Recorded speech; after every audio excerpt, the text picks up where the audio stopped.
Welcome to Clean Titans, where we explore the groundbreaking innovations and inspiring leaders driving the clean energy revolution. Today, we have the pleasure of speaking with Daan Walter, principal at Ember. Daan, welcome. Thanks for having me, Ali. Your work focuses on the global electricity transition, analyzing the shift from fossil fuels to clean power. To start, could you share your journey and what inspired you to focus your work on the energy transition? Yeah, so I think journey into this is, I think it might be conventional, but I have a background originally way back when I studied physics, did a graduate degree in theoretical physics, and I remember very distinctly having this moment sitting in front of my piece of paper, thinking about 11 and a half dimensional, whatever I was doing back then, and sort of feeling, looking outside and seeing the world on fire and feeling, so what am I actually doing here? What am I actually changing? It's the old sort of Archimedean moment where Archimedes sits within Syracuse and Syracuse is under attack and he wants to focus on his circles and just continue his maths. But there are bigger things going on and he needs to step up and actually help with the siege because there's something bigger going on. And I think climate change is in my personal, smaller Archimedean situation, my siege of the global climate being under pressure. And so I felt I need to do something logically as a physicist. I have a connection with energy. I've worked with energy in this abstract sense. Let's do something practical with it. So I did a graduate degree in nuclear engineering and then afterwards went to work at McKinsey and Company working on energy analytics. So did a lot of work with governments, with private companies on thinking through this energy transition, how to prepare for it, how to strategically position yourself, etc. And then very quickly, of course, ran into how complex this transition is, how systemic solutions are not even just, they're required to actually have any impact in this transition. You can't look at the economy in silos. It needs to go cross-cutting. And so that's when, together with a couple of colleagues, we co-founded the Sustainability Insights Unit within McKinsey, where we did sustainability analytics more at this sort of systemic level.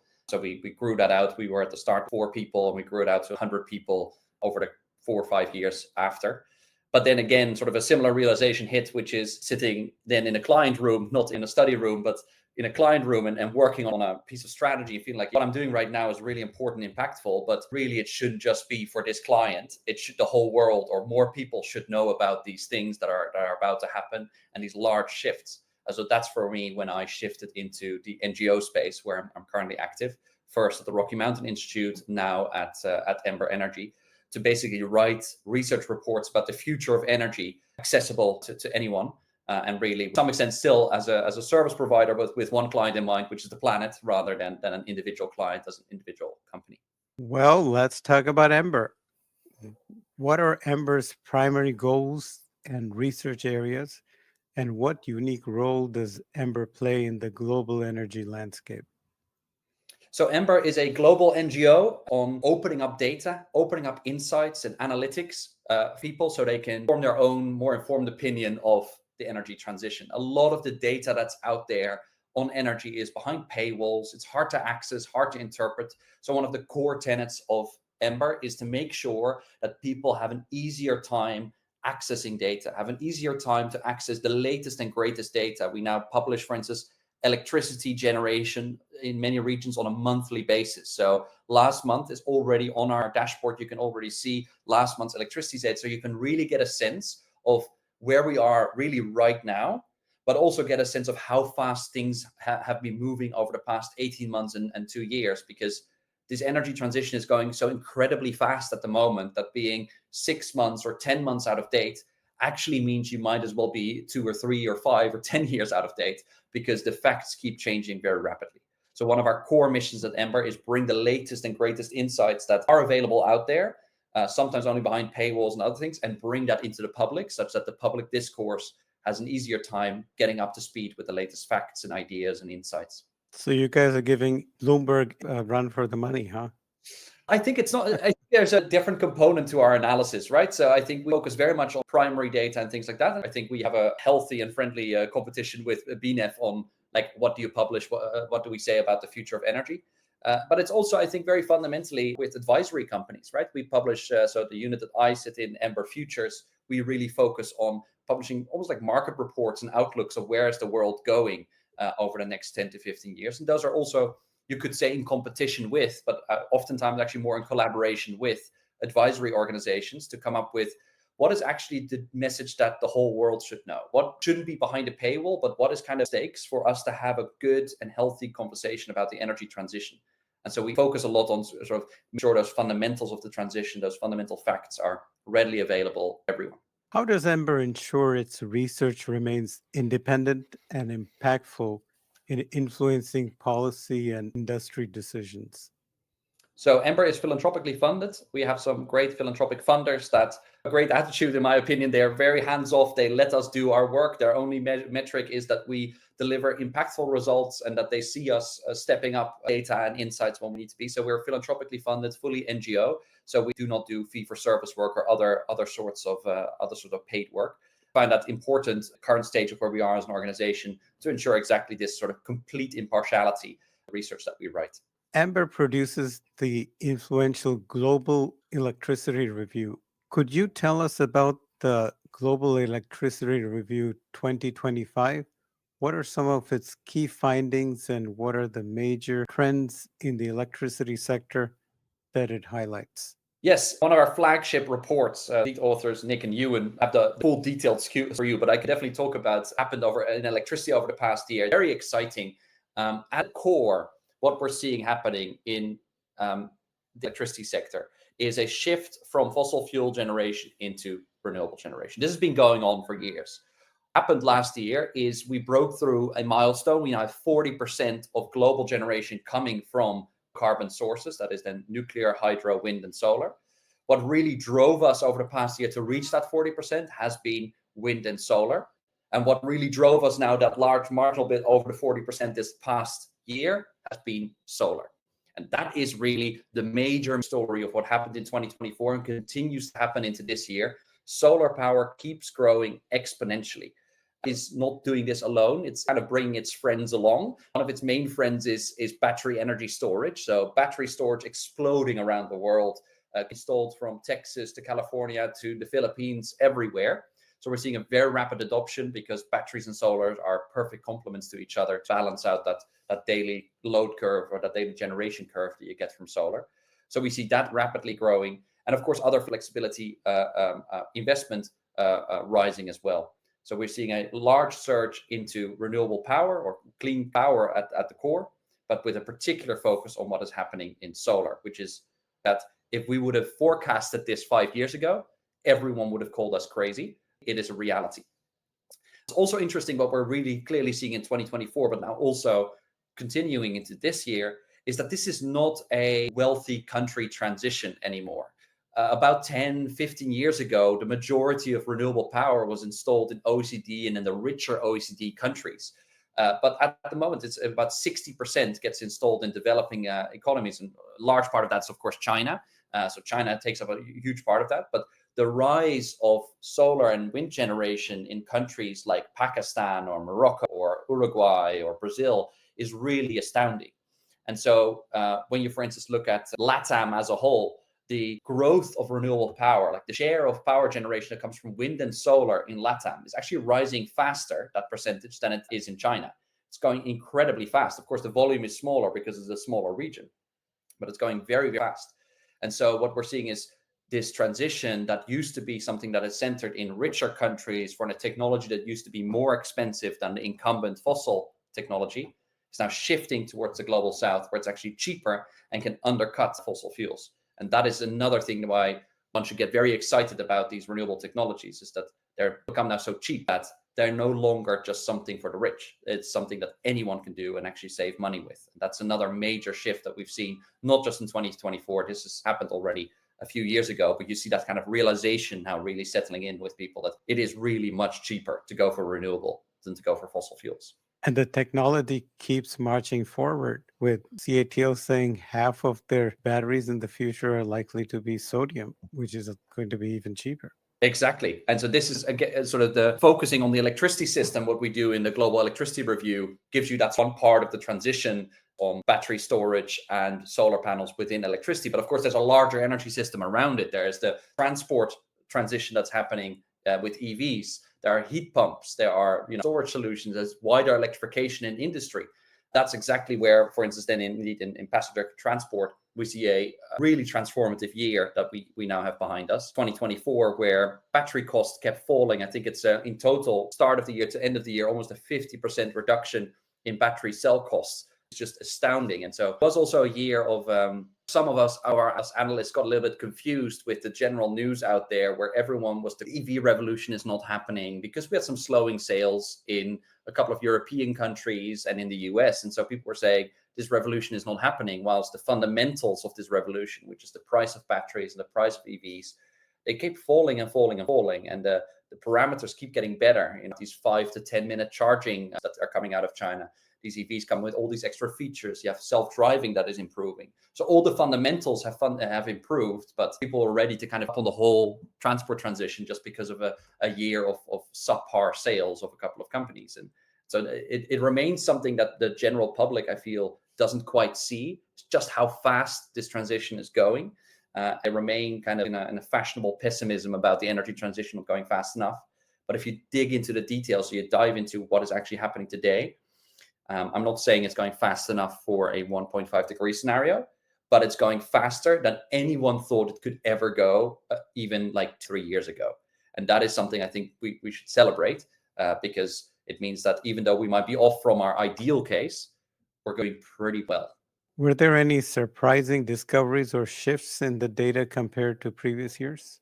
I think I think the two shifts, and I quickly touched on them, is battery storage rapidly growing. Surprise, I guess not for those who do power modeling and have forecast over the past year and knew that something big had to happen once battery costs become so cheap. And the second one is the global south picking up wind and solar en masse, which is another thing that a couple of years ago no one really saw coming and no one was forecasting. But like Latin America and Southeast Asia picking up wind and solar really at the same pace, if not faster, than the global north is picking up these technologies. And so that is a shift that one could have seen coming just looking at the economics, but actually seeing the facts playing out in real life makes it somehow, of course, more real as an analyst to actually see it play out and see, yeah, this is a confirmation that this is a superior technology that's winning out. How does the Global Electricity Review inform Ember's strategies and priorities? Yes, a lot, as you can imagine. Many of our reports do, but this one, our big flagships. I think one of the key realizations that we had in preparing the global electricity reviews in our past couple of reports is that electricity is going really fast at the moment. But what is also going, electricity decarbonization, but what's also going fast and gaining pace is electrification. And so whilst we are decarbonizing how we make electrons, or how we produce electricity, at the same time, that pool becomes bigger and bigger. So over the past year, we actually still saw an increase in fossil generation, even though wind and solar grew incredibly rapidly. But that is because the world as a whole continues to electrify. And so as more EVs come online, as more HVAC and heat pump systems come online, you get additional demand added to the system. Now, there are, of course, different schools of thinking about this. If you just look at this through the silo of electricity, then you see that's a bad thing because the pool keeps getting bigger, and we want this to get to as little emissions as possible. But of course, from a total system perspective, it is a good thing because it means that we're actually pushing out what otherwise would probably have been fossil-powered cars, fossil-powered heating systems, now with electric alternatives. And so on the whole, this is one of the things that, for instance, strategically, we've been working through and thinking about, like, how you actually put electricity in the right context. How do you actually focus on what we call the second vector of the energy transition? Because yes, you need to clean up your electricity system, that's one, but then you need to push that whole electricity system across your whole economy through electrification. And that is, I think, a realization that's now hitting, is that renewable rollout is going very fast, and we're close to on the right track, as I would estimate it. But now we need to focus on that second vector, which is electrification, and make sure that this cheap green power can actually be used across the whole economy. Core part of your work focuses on the global shift from fossil fuels to clean electricity. What are the main drivers accelerating this shift? And are they primarily policy driven, market driven, or a combination of both? So, interesting shift, I think, happening at the moment is what really drives renewable uptake. A few years ago, maybe 5, 6 years ago, I still would have said probably number one is climate concerns, down by subsidizing it to actually get a competitive advantage. The usual conversation you hear. I think today is a different ballgame. We see three fundamental drivers of the energy transition at the moment. And actually, none of those three are directly actually climate related. The first one is just physics. It is 3 times more efficient to set up your energy system that is based on solar panels and wind turbines and heat pumps and EVs. That's 3 times more efficient than the fossil energy system. Inherently so. We lose about 2/3 of the energy that we currently put into our energy system. We lose that before we get anything useful out of it.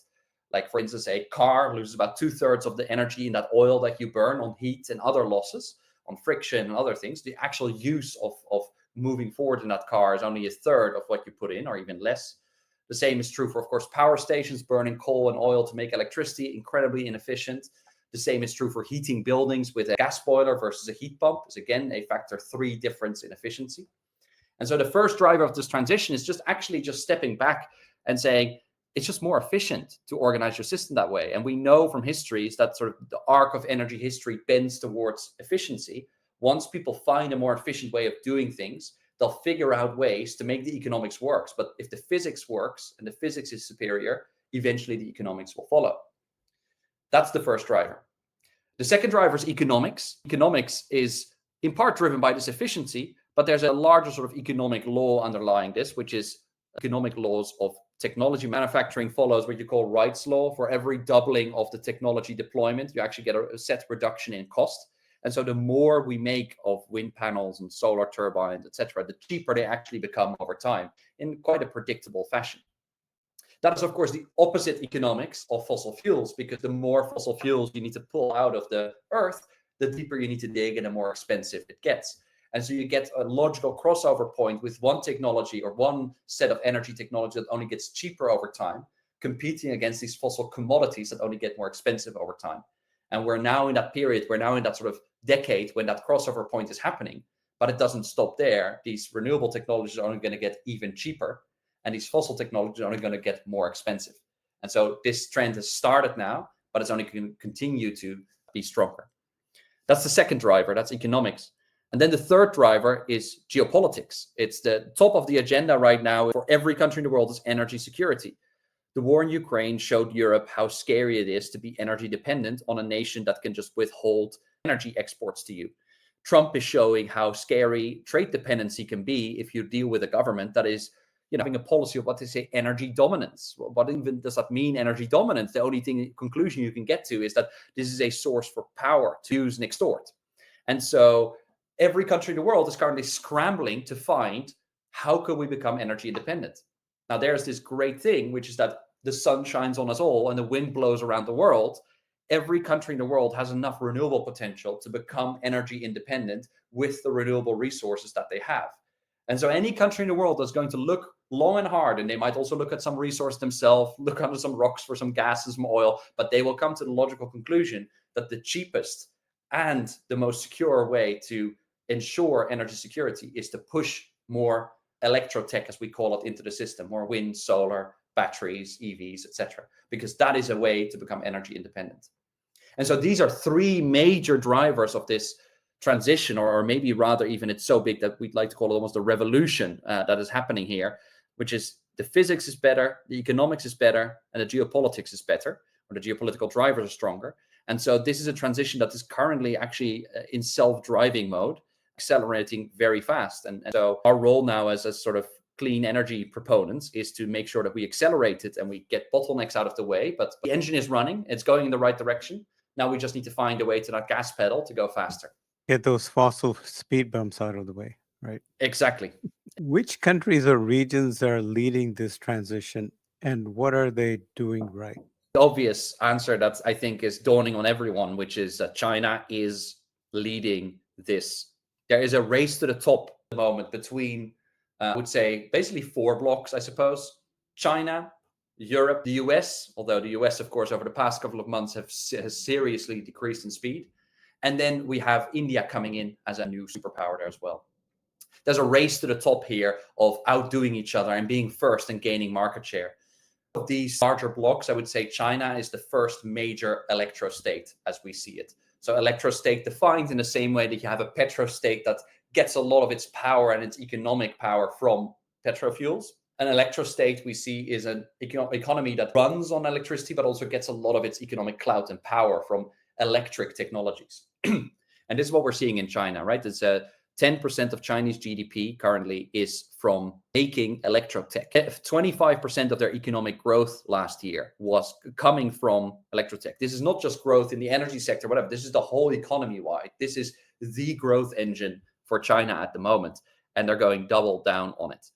Finding export markets. Surprisingly, the Global South is now one of the largest export markets, both for EVs and for solar panels from China, and it's going really, really fast. So there can be no doubt that China at the moment is in the driver's seat, but don't count out Europe.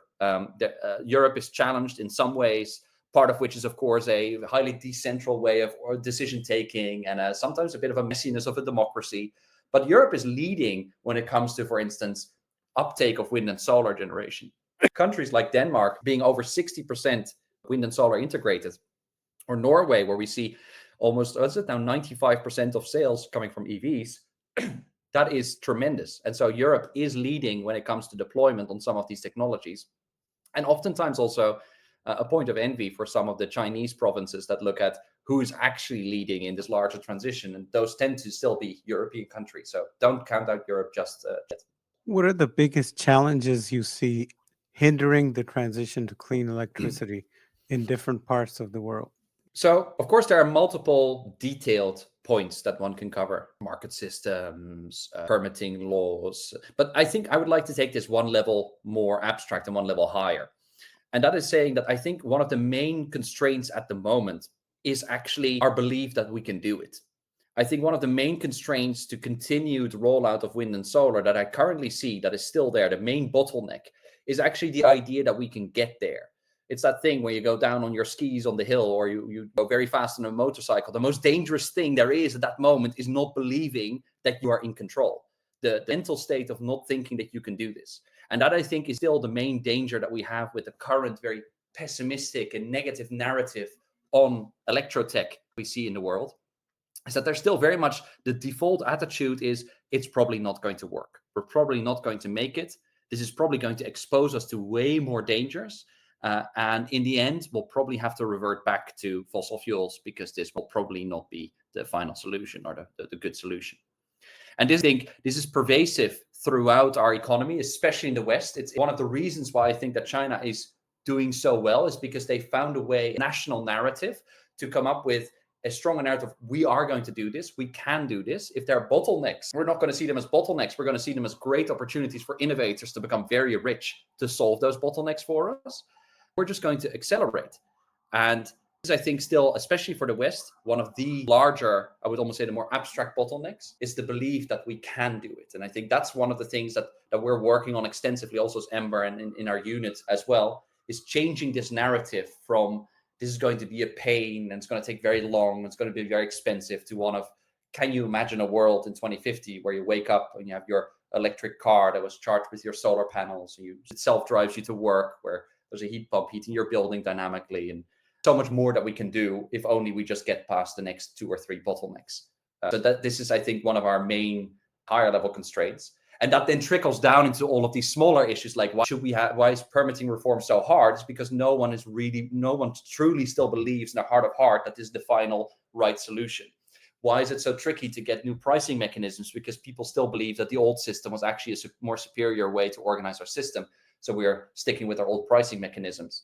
And so I think that is the fundamental problem of why we're not flexible in our regulatory environments, because actually in our political environment and in our narrative, we still find it very hard to accept change as a thing change as what will happen, rather than business as usual as what will happen. Embers' work emphasizes that every country in the world has the renewable potential to become energy independent. This is a significant statement. Could you elaborate on this and discuss the implications for global energy security, especially in the context of geopolitical instability?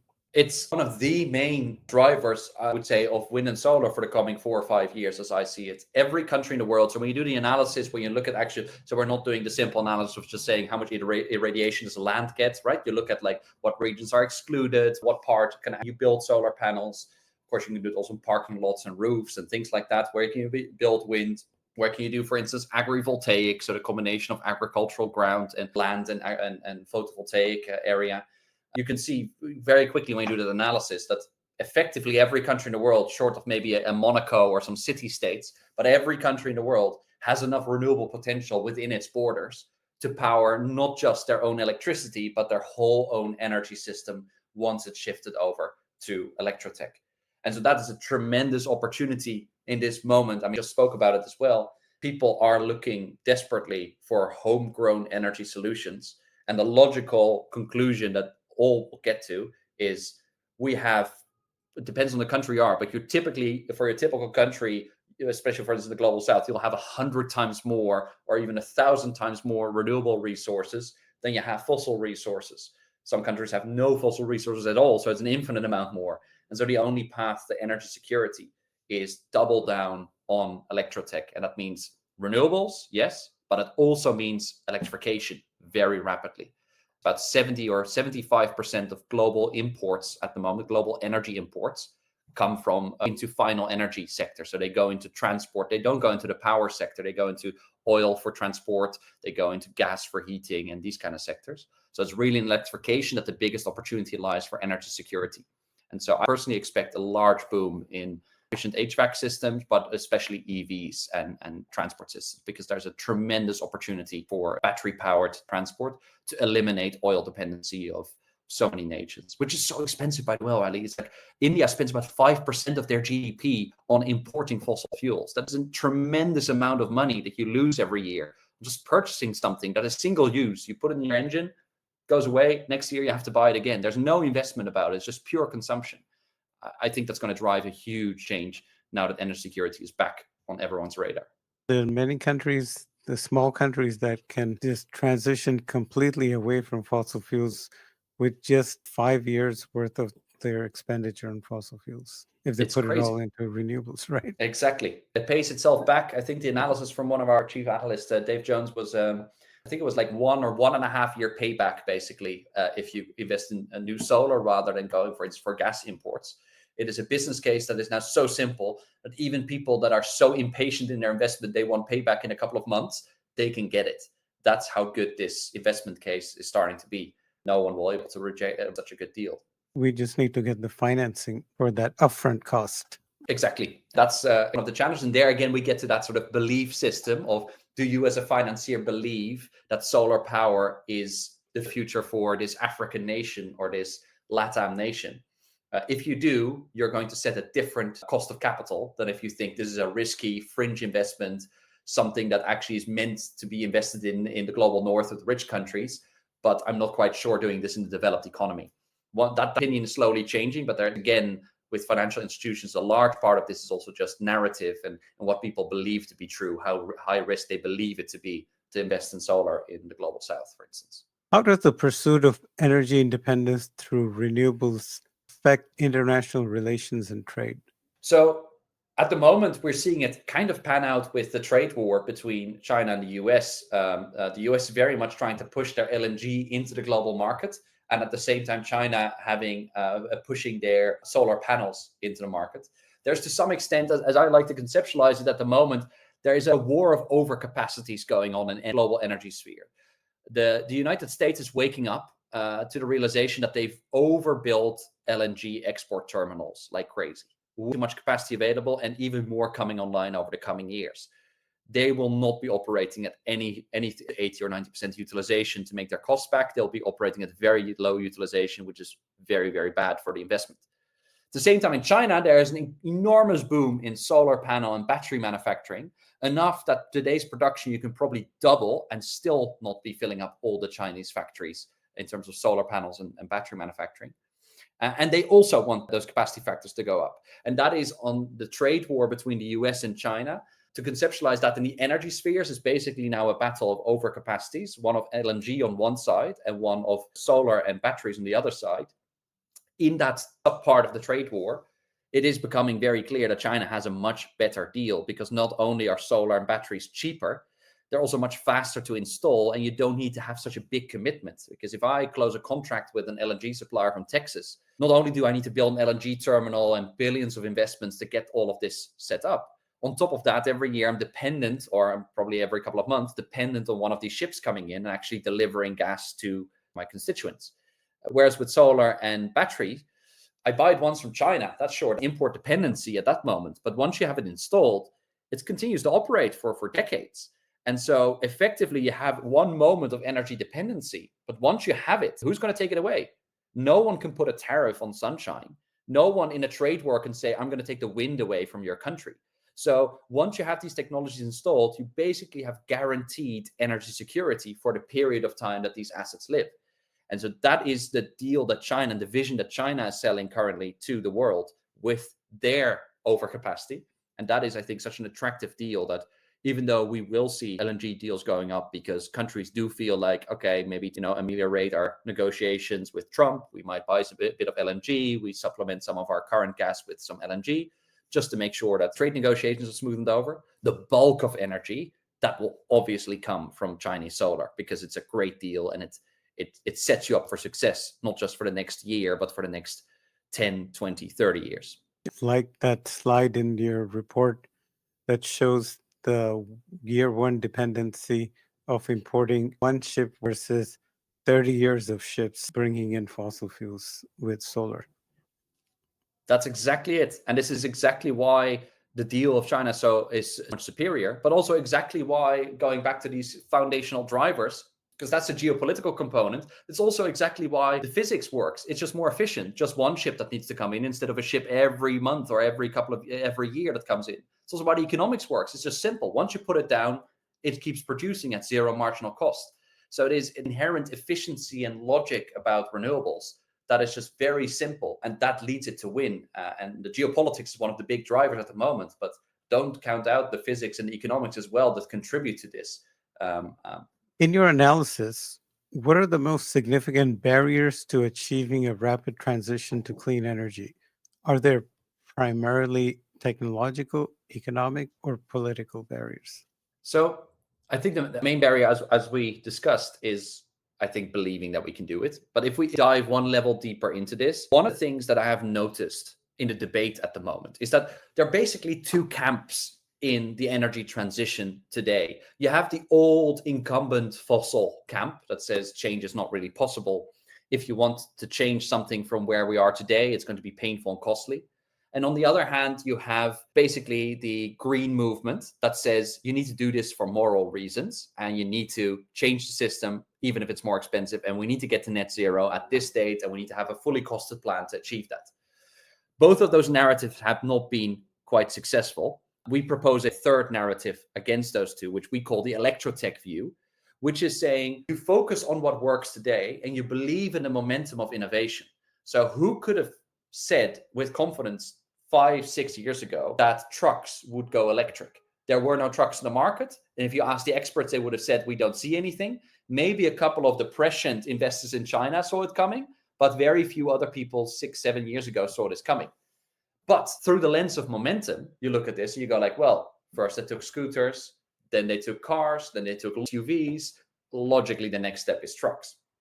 And so one of our limitations in thinking through the energy transition is our want to plan everything out up to the nth order and already have a full costed plan from now until 2050. And if we don't have it, then we might as well not do it, because then either we're not meeting net zero, that's the green view, or in the fossil view, then we'll get great insecurity in our energy system and we might as well not try. And so I think one of the challenges at the moment in the energy transition is to break out of this fake dichotomy that you either need to believe that change is very hard and impossible, or that it needs to be completely planned until the nth order of detail from now until 2050. Otherwise, we won't get there, either from a security lens or from a decarbonization lens. And so being a little bit more relaxed in our approach to how we roll out the transition, having a little bit more belief in ourselves tomorrow and a little bit less believe in ourselves today, thinking we know these things now, so let's do those. I trust myself to come up with something clever tomorrow to do this next thing. That is going to get us much further than today saying, oh, but let's stop for now with the solar panels because I need to think really hard how I'm going to decarbonize the last 2% of the electricity system. Because if we don't know how to do the last 2%, I'm not even sure if we should do those solar panels. That can be a big inhibitor, which again is mostly, I think, mental at the moment. But it's also, of course, a favorite tool of use for people that have interest to slow down the transition. It's just chuck in a couple of topics into a conversation around some last mile issues of what are you going to do with those long haul aviation and these kind of things. Use those as distractions to the actual topics we should be talking about, which are just very simple, how to accelerate what we have and what we're doing right now. What policy solutions or technological advancements are most critical to overcome these barriers and accelerate the transition? So again, I think there's a lot of detail one can go into on the specifics of it. I think I would like to call out two specific ones, though. First and foremost, we need to make sure that we focus on electrification and don't forget about this second vector of the energy transition. And there's a very simple thing that one needs to do to get that unlocked. I say unlocked because electrification has effectively stagnated in the West for about 15 years now. So we basically, the share of energy that we got from electricity kept rising for about 100 years, right, since 1900. And then around 2008, suddenly it flattens off and we actually have a stop in investment in electrification in the system. So it's actually kind of flatlining right now. And of course, picking up again now with EVs and heat pumps. But we need to unlock this. And it's quite simple. Let's just get the electricity prices down. We've kind of made I would almost say a category error of thinking we need to subsidize renewables, but let's then put those subsidies on the cost of electricity, because what we're then doing is, yes, we're cleaning up the electricity system, but at the same time, we're disincentivizing anyone to use that electricity. Those costs are much better either nationalized or translated in a different way into the energy system than to put them directly in as extra costs. That has inhibited electrification in the system today, and we need to turn that around. So get electricity prices down is, I think, an absolutely necessary condition to kickstart electrification again. And another component that is related to this electricity prices is, of course, our current market structure of how we set up the electricity system. It's very much centralized bidding. One of the things that we can do is just be more flexible with experimenting with different ways of organizing our electricity system. This is going to be the future. Our future energy system is going to be electron-based. Before we arrive there, as we go towards that, let's please experiment with smart localized grids, with this sort of Internet of Energy kind of concepts and energy sharing and blockchain sharing. Let's experiment with nodal pricing. Let's experiment all of these things, because we might find something that surprises us. And this is another, I think, big unleashing innovative power on grids and on market structure of pricing, such that we can know for sure by 2050, or 2060, once we arrive at our fully electrified system, that we actually know the optimal way of organizing this, because we experimented a little bit more. So I would say the two, out of all the specifics, getting electricity prices down in whatever way one can, and making sure that you unlock experimentation with grids, I think would be incredibly important for the next decade or two. You've written about the potential for battery recycling to eliminate the need for new EV mineral mining. Could you expand on this concept and its importance for a sustainable energy future? What are the key challenges and opportunities in developing a robust battery recycling industry?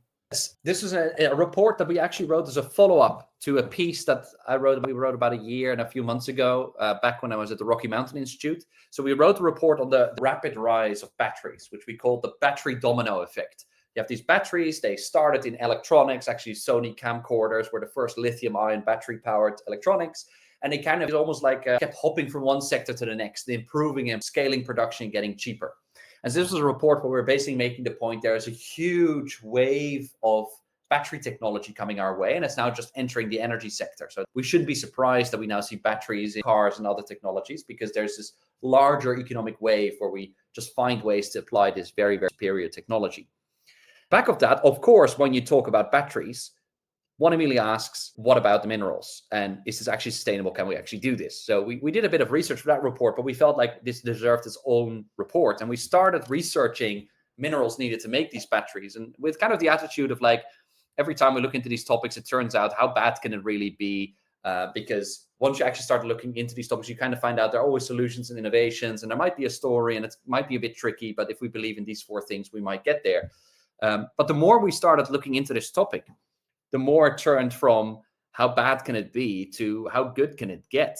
Because actually battery recycling is very promising at the moment. There are solutions to recycle over 99% of the minerals that go into the batteries and get them back out. The economics of them might not compete with mining at the moment, but they're not dramatically more expensive than mining for minerals. We're seeing currently in the world enough battery recycling capacity being built that all the batteries by 2030 that are coming offline from EVs, etc., can all be recycled. We actually still have some headroom then. We can do even twice that. So we have a lot of battery recycling announcements and a lot of battery recycling being set up. And so when we started looking at the numbers, we actually started coming to this realization. We run this through a simple stock flow model where we just look at like the batteries going into the system and out of the system, etc. And we just run this through with the current uptake of recycling. You get a peak in mineral demand for batteries it's now it's like 9 years from now. That's roughly when you get a peak. And that is because of course, you're building now, so you need to mine more. But in 10 years from now, all those batteries are coming offline again. And at that point, you can get those minerals not out of a mine, but basically out of a parking lot and re-enter into a circular system. And so you get to this, what we first thought and triple checked and 4 times checked, this crazy realization that you get a peak in mineral demand by 2035. But even more so, if you really lean into recycling and you set some policies like the EU is now doing, you can even hit net zero mineral demand for batteries by 2050.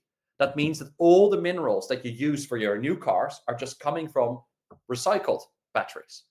One might, how is that possible? That is because you are still losing something in the cycle. Now, how is that possible? That's possible because your new cars tend to have a higher energy density than your old car batteries. So that means that your new car batteries tend to be more efficient in their mineral use. So a car today as well of 5-6 years ago per kilowatt hour, if that comes offline in a few years, you can probably make 1.5 new batteries out of that car battery today because we're so much more efficient at using these resources.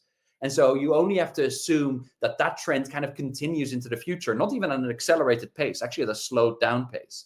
Every decade, 6 to 10% efficiency improvement of our battery mineral use. Every decade, we've been doing, by the way, 25% so far over the past decades, but only 6 to 10%, and you can be fully self-sufficient in minerals. And so really it becomes a story of how good can it get, because it becomes a huge energy security boon to set up recycling. You may need to import minerals and materials now into your European Union, United States, wherever you are in your bubble of countries that are within your group of allies. But once they're in your border, and once you have set up recycling in your border, you can become fully mineral independent as well. So not only can I become energy independent, I become mineral independent if I set up my recycling systems. And that truly is, again, sort of this energy security topic coming to a fore. As countries are looking towards becoming independent and making sure that they can take care of themselves, recycling has to be completely reconceptualized from something that you do for the good of the planet, which is still true, by the way, definitely true, to something you do for the good of your own autonomy and your own safety. And this is, again, something I believe that China has realized already a few years ago, which is why most of the recycling plants going up for batteries at the moment are in China.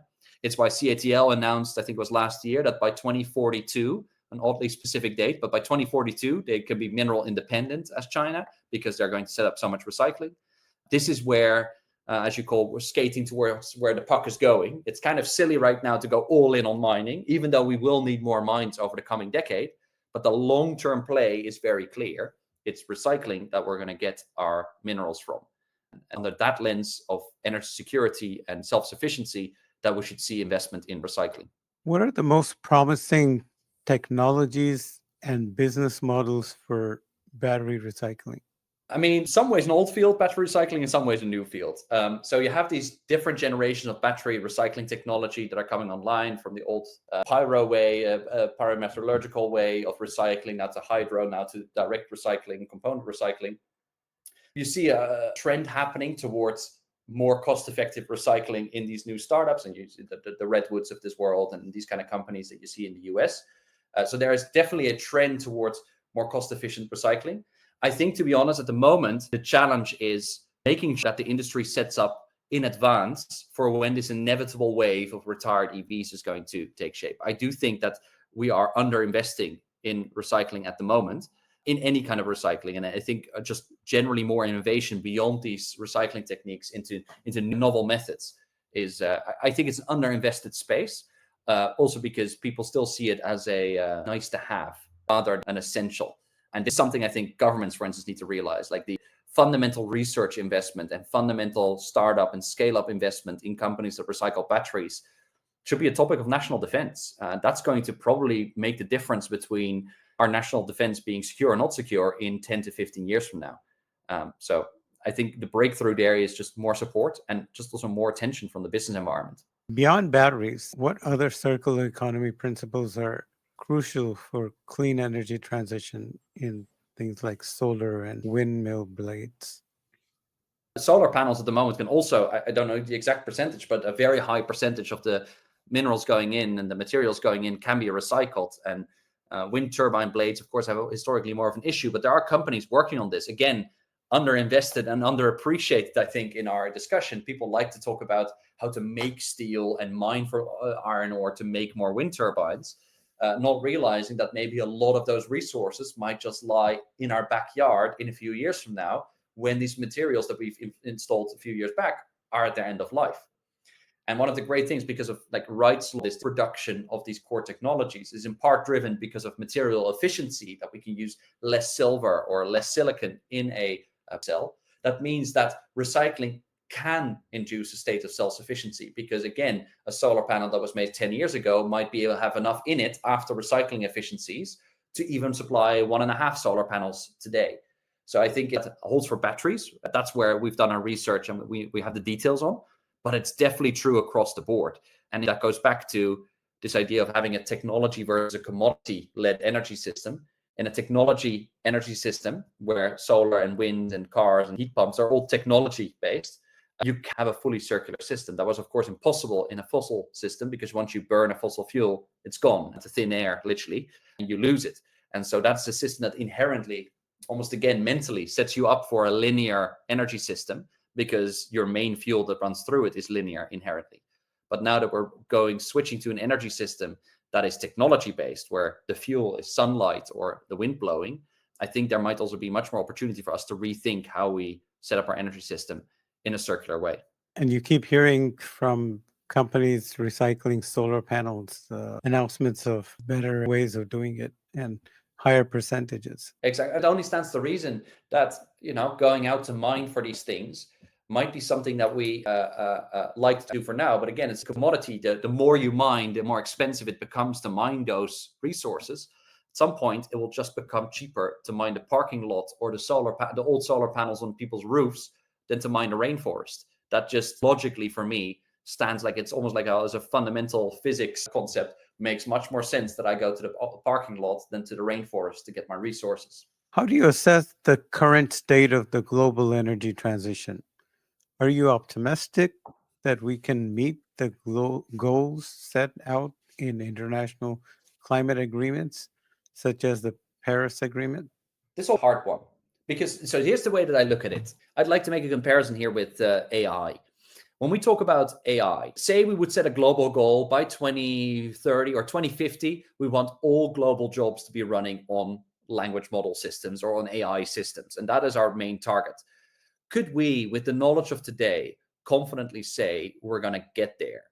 No. There will be a lot of last mile problems of people saying that job you can never do, this will never happen, that can never happen. Is it possible that we end up in a world where that's the case?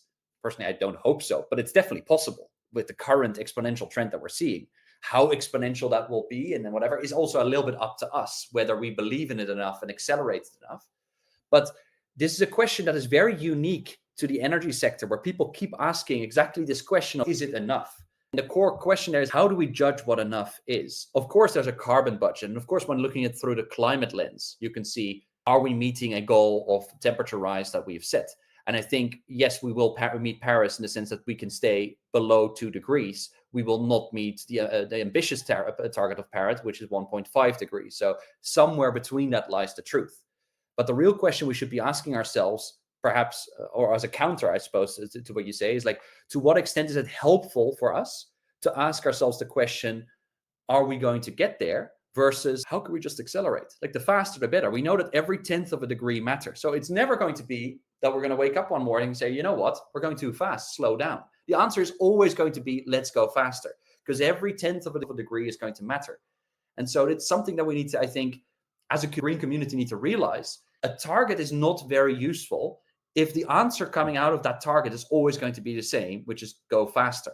At that point, it's good to have the target, but then you might as well have the target. Let's do all we can at any moment of the day to make sure that we can meet it. And I think that's a much more helpful way to look at the energy transition. We are in a race against time. Climate change is happening faster than the climate scientists thought. And so really what we do need to do is accelerate wherever we can and as fast as we can on solutions that we can trust that can actually deliver the emission reductions. And so that for me is always, when I talk about targets, that should be our target. It's a target of ambition for the next couple of years to do as much as we can wherever we can. And to some extent, there is no enough. Of course, there is an affordability issue. There are other issues that you can't do infinite amount. You can't just stop oil as much as we would like to protest for it and do it. That's impossible. But there is a metric of, have we done everything we can this year to actually accelerate? And as long as we keep asking ourselves that question rather than, is it enough compared to this target, I think we can get a whole lot further and faster than constantly trying to work back from a 2050 target, which is so far has not given us much, I would say. What are the key indicators you look at to gauge progress? And are we moving fast enough? This is also a good question. One of the key ways I see people, we used to call it a deadly sin of the energy analysis, is to look at stocks and not at flows. And by that, I mean, look at what is right now and not where the change is. If you look at the total global fleet of cars, you'll see very little EVs in there. But then you see countries like China, a huge car market, going now 50% of EV sales, likely going to 100% in a few years from now. That is a huge turnaround. So once you start looking at sales, not at stocks, then you realize that's where the change is happening. That's where the change is made. If you see that basically every car OEM in the world is pivoting towards 100% EVs over the next, some of the slower ones, maybe a decade, the faster ones, slightly less than that, you start to realize like that's inflow is. And logically, the stock follows the flow because the flow tells you where the new stuff comes from. So in the bathtub, in that sort of typical stock flow bathtub example, what comes out at the bottom is the old technology. And if you only pour in hot water, over time, this bathtub heats up. And so that's, I think, one of the core mistakes that I see people make. So we exclusively try to look at flows and not stocks. We try to look at where's the change. Where do we actually see, like, we're interested in how much new renewables are installed, not so much how much is installed today. We're looking at how many new car sales are there, how many heat pump sales do we see in the system, how much is electricity demand growing, because that will tell you much earlier than the stock metrics where the system is heading to. What gives you the most hope? And what are your biggest concerns regarding the future of the energy transition? Hope, many things give me hope, but the biggest hope, and I would encourage all the listeners to do the same, pick up a 2008-2009 IEA Global Energy Outlook and read that and read what they say about what would be the case in 2025 and what the energy system would look like and what would be possible and not possible. And then actually just go to the Ember website and look up what is actually the case right now. That should be a reason for hope. The radical change, something that even in the most ambitious scenarios of the International Energy Agency, but also the BNEFs and the other outlooks, even their most ambitious scenarios, we've beaten with our current society. That should give us hope, because if we have a similar trend over the next 10 to 15 years, that means that by 2035, by 2040, we'll have solved much of this climate issue that we have. We'll have progressed significantly in the energy transition. And that is because we just tend to underestimate how ingenious we can be as humans when we set our minds to something. And that really gives me hope. And a great way, if you ever feel down, is to just say, read a report from 10 years ago or 5 years ago, and it will really lift your spirits. With that as well lies one of my concerns, which is exactly in the same, in line with the same topic, which is that people don't update their knowledge often enough. Many people take decisions. I mean, I'm in New York here, and I talk with people on Wall Street often, and my colleagues are talking to people in the city in London. How often people have read a report 5 years ago and now think, okay, that's the state of play with EVs, not realizing that this knowledge gets outdated very quickly. And so one of my concerns is that we are in a world where we're doing TikTok videos and quick flashes and quick things that we like to immediately respond to, but people don't take the time anymore to just update their foundational knowledge. How does an EV actually work? You updated yourself that a few years ago. Is that still the same? Well, the engines are actually different. The batteries are different, even how to integrate. So maybe I need to reconceptualize what I think of what an EV actually is. And so this kind of updating of foundational knowledge, due to also a lack of reading of the latest reports, is one of the concerns, because I have yet to meet the first person that actually is up to date on the knowledge and still says, we're not going fast enough on solar. We're not going to make it an EV revolution. Many people that are up to date see where that trend is going. Those detractors, I just tell them, no matter how hard you try, you're not going to bring back analog phones now that we have smartphones, right? Transition is a one-way street, and we're halfway street towards an electro system. There's no going back. What role do you see for international collaboration and knowledge sharing in accelerating the energy transition, particularly between developed and developing nations? What are some successful examples of such collaboration? I mean, obviously, finance is one of the topics into the global south, is making sure you get these projects financed, which is a question of trust more than anything else, of trust of investors, rich investors, trusting that the African markets, the markets in LATAM, etc., can make true on their promises of deploying these technologies and making revenue. I think that is a big component of this international collaboration, where we see, plenty of like the Copenhagen investment partners and other groups that are investing heavily into the global south. That's going, I think, by and large, into the right direction. I think collaboration is important, but I think one of the things that I think we might have underappreciated 5, 10, 15 years ago is that competition, when done in a healthy, true competitive environment, not in a trade war environment, but in a competitive environment, is very good. What happened under Biden, under IRA, really shook up Europe and China. China was leading on electrotech, developing factories to make it for the whole world. Europe started to build some factories, but not getting very serious about it compared to what Biden then announced, which was just all in with the IRA on new electrotech manufacturing, batteries and solar panels and all that. And that was just competition. It was healthy competition. It wasn't on, we're going to destroy your Chinese market because we're going to take it over, but it's going to say, actually, we have some ideas. We have some ways to produce these new solar panels, new batteries that I think can compete with you. We are going to put a trade barrier up, not one of what is 2,300% on solar panels from Cambodia, but a healthy one to just make ourselves competitive and make sure that we contribute to this as well. Under that healthy environment of competition, what we actually saw is that no factory in China actually got canceled or delayed in terms of battery factories and solar panels, or got really into huge financial troubles. They just slowly diverted into selling to the global south. The market is big enough for many players. But what we did see is that there was a buildup in the US of new manufacturing capacity, and that Europe woke up and thought, actually, if we're competing, we also want to play in this. And so I think part of what we need to do, of course, there are many topics that we focus on international collaboration on. Part of that collaboration needs to be competition. Part of it needs to be Europe and China, and the US at the moment is in a weird spot, but big markets like Brazil, like India, agreeing with each other how to compete. How do we set up a large global market where our companies can compete to deliver the best products to the consumers that need it the most? And that is, I think, in trade negotiations and trade deals, that's, I think, where a large part of international collaboration will come from.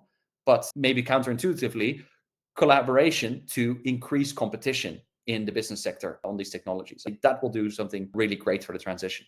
What advice do you have for individual policymakers and industry leaders who want to contribute to a faster, more equitable transition to clean energy? What are the most effective actions they can take? I'm going to come at this from a research side, which is block half a day per week, maybe every other week. You can probably find that in your own calendar, and just read reports. Just read the latest data. Go to Ember and download the latest data set on solar deployment and just go through it.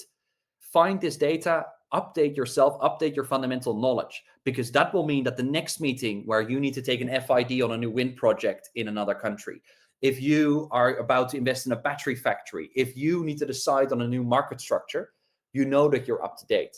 That is the biggest risk that you have now as a professional in this space, is not to be up to date. And that is probably going to lead to the biggest mistakes you can make. And the biggest inhibitor to change is reluctance to invest or invest in the wrong technologies. So that would be my sort of level researcher advice. Just spend at least 5 hours every 2 weeks reading the reports that have come out, because you'll be surprised every time you read them how little you actually knew what was in them. And so that would be my main push. Do you know of any other country that is following on the footsteps of Uruguay to accelerate its transition like they have done? They're like at 98% now. Yeah, it's going very fast. I mean, obviously, there are developed countries in Europe that are also going very fast on renewables, not quite Uruguay. I mean, they're blessed with hydropower as well. But I mean, we are seeing very rapid development of renewables in countries where people traditionally may not expect it, such as Pakistan, where we saw this incredible growth of solar power, such as Nigeria, which is now growing in terms of EV sales are growing rapidly in Nigeria, and Egypt, that is now talking about mass importing solar power. So you see these stories popping up over across the world, currently very much induced by energy security and affordability concerns. So I think Uruguay was very prescient to do this, and they were nicely insulated over the past couple of years with all the craziness on the fossil markets. They had their own market secured. It was very clever. And I think any other country that is interested in following that path can take a peek at what Uruguay did, but also take a peek at what we see happening in countries like Pakistan and Egypt at the moment, and follow the lead. Because it is, as they would also admit, and I've said, it's not rocket science. It's just thinking through the fundamentals and thinking through fundamentally, what does my country need and how can I supply it in a secure, safe, and healthy way. Any islands that you see that are fast transitioning? Good Because point. their energy is so expensive. It's very expensive, and they have a lot of sun, and they have a lot of possibilities to integrate into smaller grids.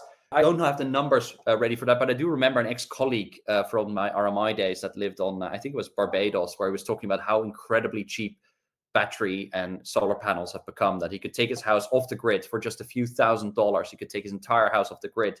And when he started doing it, his whole neighborhood started doing it one by one. And the logical next step is to draw a wire between those neighbors and start sharing energy. I have hopes, especially on the island nations, that this could be a real unlock and a real way to gain sovereignty through electrotech. And in Pakistan now, batteries are uptake has increased, and people are going to start to go off grid.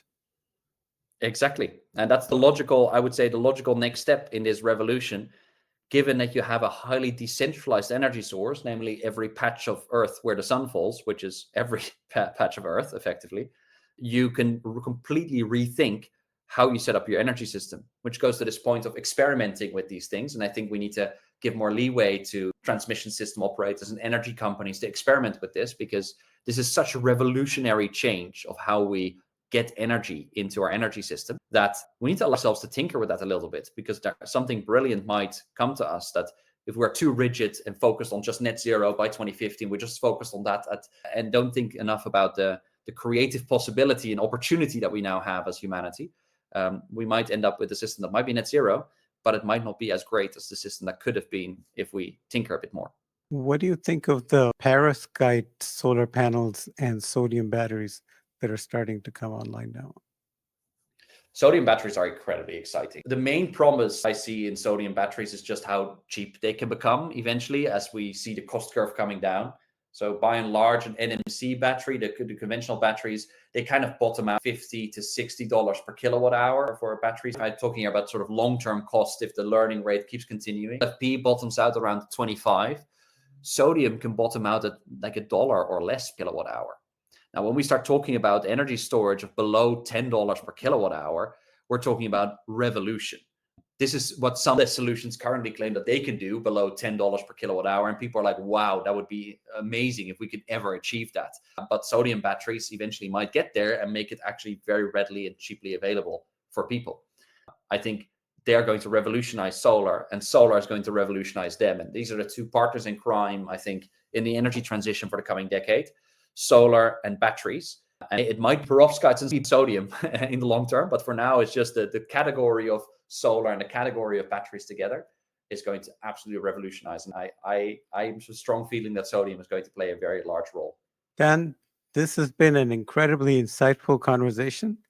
Thank you for sharing your expertise with us today. Thank you, Ali. And to our viewers, thank you for tuning in to Clean Titans. We hope this conversation has empowered you to become more informed and engaged in the shift towards a sustainable future. Please subscribe to our channel for more inspiring interviews and in depth discussion with leaders in the energy revolution. Please tell your friends about Clean Titans and ask questions in the comments below.